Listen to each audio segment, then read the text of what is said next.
What's up, everyone? Welcome back to Gianni TV. Please like and subscribe to the channel. I know you're watching, I see you watching, but I don't see you liking and subscribing to the video. This video is for you guys because I know you guys are bored. I'm also bored because it's international break. So, what do? We just reflect on the first 3 game weeks of our clubs. And honestly, this is not just going to be about Arsenal, but this is going to be about your club too if you don't support Arsenal. So basically, top 6 clubs. I'll include Newcastle, so maybe top 7 because they are a top 6 club now. I'll put them in there. Can't even call them a top 6 club. It's going to be a top 7 now. But anyway, let's start with Arsenal. 2 wins, 1 loss. Easy win against United. Nah, I'm joking. It wasn't easy. We we had a tough game against United, but we got away with the 3 points. The football wasn't good. Um, United played very well, but I think it's because it was the first game of the season. Obviously, you want to get the crowd buzzing. It's easy to get hyped for the first game of the season, especially if you're at home. But if you're away, I feel like you have to just stick in there, stay resolute, and just try and get something. And that's what Arsenal did. But yeah, there was a lot of questions asked about Gyökeres, about Arteta, the way we played. But in the end, got the 3 points. We moved on to Leeds. I think we played very well against Leeds. Didn't play well for the first, say, 25 minutes until we got our traditional set piece goal. Um, but after that, the performance just sorted itself out. Where Gyökeres got 2 goals. I was happy that he scored the first goal because that's I've been watching Gyökeres compilations, and that's one of the goals that I see. He scores off the left, cuts in, shoots. Still looks a bit unfit, I have to say. Still needs to get into it. The league is he's quicker than the Portuguese league, so yeah, I'm willing to give him time because I know he's gonna get us goals, and I'm predicting he will get us 20 goals at least this season. But then Sunday we got our first L against Liverpool. Unfortunately, it was a cagey game. It looked like no team wanted to lose the game. I actually thought Liverpool would come at us more, but they looked very timid too. I don't know if they were tired because of their performance at St James's Park, but I think I hate to say this, but that game should have ended in a draw. But we didn't go for it, so it was going to be a moment of magic or mistake, and it was a moment of magic by Soboslai. What a free kick! I was watching the game with my dad, and as soon as they got the free kick in the middle, um, and they showed the angle of it, I was like Soboslai, because I've seen him score free kicks like this for Hungary, and you can see he practices that type of free kick a lot. I don't know why Raya was so much to the left if he can only go over the wall and go to that side, but it did hit the post and went in. So I have to give him his dues for that. So yeah, it's difficult for me to say it, but yeah. But after 3 game weeks for Arsenal, I think I haven't learned a lot, but what I like is that we have squad depth.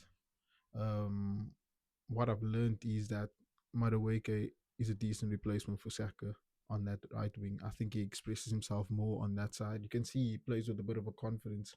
You could see he was getting at Kirkes a lot in the first half. But I think in the second half, when Liverpool got better, Kirkes did get better against him. Um, Also, Zubamendi, some people, I don't know why people are questioning Zubamendi and they're comparing him to Partey. Like they two different type of players. They play in the same position, but their role is different. I'd say Zubamendi had a decent game. I mean, he gave the free kick away for the goal, but I mean, you see a lot of people give a free kick away like that. Obviously, Liverpool had a turnover, and they were probably gonna get a shot on target. So he took the free kick. He took the yellow card, I'd say. But yeah, obviously Szoboszlai scored it, but I can't blame him. I can't blame anyone. It was just a moment of brilliance. But yeah, I think after international break we got Forest and Man City and Newcastle. I think We should at least try and get. Mm, mm, we should win all the games, basically. That's what I want to say. We should win all the games. But I know Newcastle's going to be tough. We always struggle against Newcastle. So yeah, we'll see about that one. But I expect us to win our home games against Forest and City. City's not the same anymore. The fear factor of City is gone. I hope. But we beat them 5-0 last year. So we'll see. I don't think it'll be 5-0 this year, but I think we will get a win. But with the injuries that we have, hopefully Saka is back for that game. Eze is in now, so Eze will probably start. Please, please don't start Martinelli. Martinelli is someone that should play Carabao Cup, FA Cup, will come off the bench in a away game when we backs against the wall when we need someone to defend. So yeah, Martinelli is not there for his attacking excellence because I think he's lost that like 3 seasons ago. He's more of a the way I see Martinelli is I see him more as a wing back now than actually a attacker. I see him more as a wing back, a defensive winger, if I put it like that. But let's move on. That's Arsenal done. We'll move on to Liverpool. Liverpool, they haven't looked good in the first 3 games, but I think they've done a good job in just getting the 3 points because that's what you need. Um, no one's gonna remember the start of the season if you win the league, and they are top of the table with a 100% record. And but their defense looks a bit shaky this season. They've added Isak, and they were gonna add Gay until the last few hours of the window. Don't know why I got so happy that they didn't get Gay because if they got more Gay, league's basically wrapped up because Gay and Van Dijk, because Kanata hasn't been the best, even though he played well against Arsenal, I have to say. But yeah, Van Dijk and Gay would have been a crazy partnership.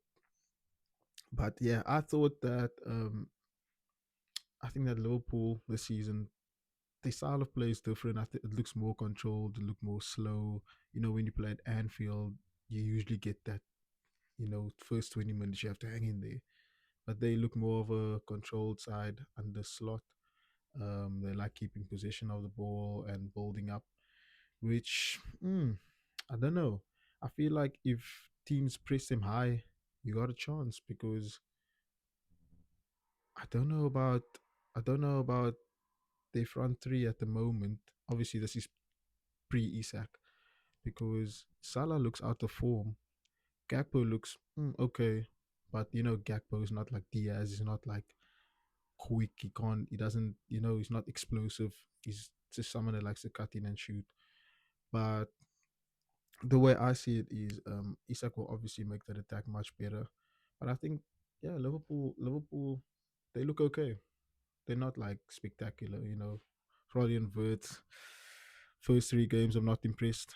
He doesn't look like 100 million signing. I know people say give him time, but you know, if you come with that price tag, you have to at least show me something at least. But he looks a bit physically, how can I say it? Doesn't look physically fit for the Premier League yet. I think he will get better though. He will get better, but if you play in the Premier League, you can play against Burnley and you'll have this defensive midfield that will all be on you and be physical. And I think Florian Wirtz struggles with getting space in the middle. And in the Premier League, it's difficult to create space, especially if you're playing in that attacking midfield area. Usually, you see like players that are playing in the we don't have number 10s nowadays, but in the 2 8s, they usually drift out wide to get some more space. So, because it is difficult to get some space in the middle in the Premier League. But we'll see. Maybe it'll come good. But yeah, I think obviously Liverpool are the favourites.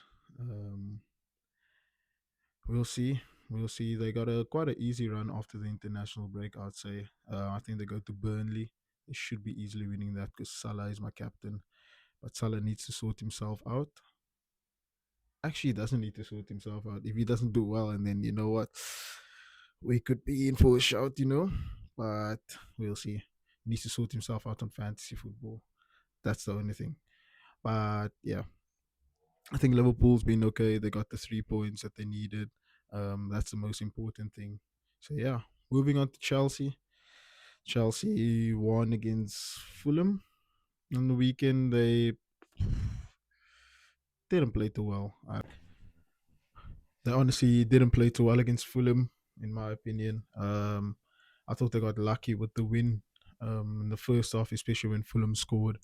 I think it's cruel to take that goal away from a 18-year-old who had a very good game. And I didn't see any foul in the build-up. That where is he supposed to put his foot? It wasn't intentional. I think with Chalobah, Chalobah was already falling down, so he wasn't getting to the ball anyway. But I think that Chelsea look they don't look like a huge like threat. Like people were saying, there were people saying that they might win the league, but now the only strikers they have is João Pedro and Mark Guyu.